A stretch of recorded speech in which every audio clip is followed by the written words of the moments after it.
Lalayo. Ano? Ha? Totoo talaga. Kasi ano eh. Di ba? Ha?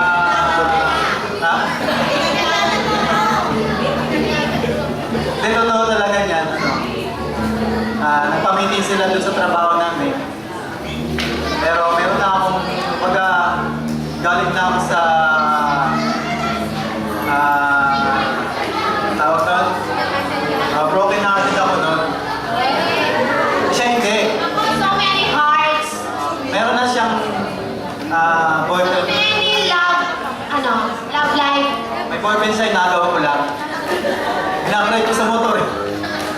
Kaya simula lang din na siya nakawala sa akin eh. Nakabankride sa akin. Kaya ako nung broken hearted ako noon.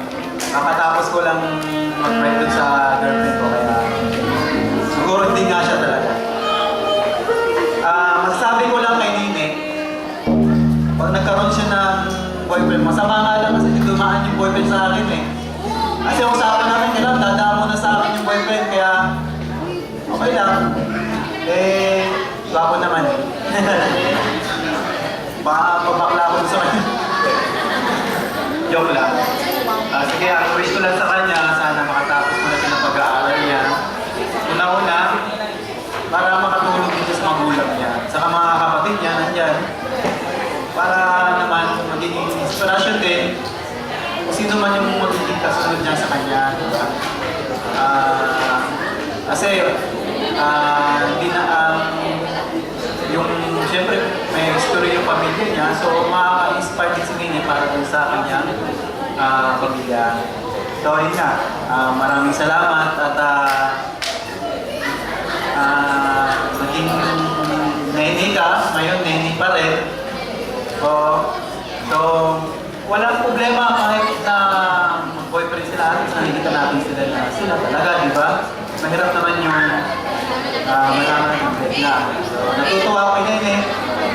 Kay Robby Lee, na may boyfriend siya ngayon. So, masasabi ko sa asawa ko, anniversary ngayon. Ano ba sinabi mo kanina? Totoo talaga, mahal na mahal ko yung asawa. Hanggang sa maputi na ang buhok.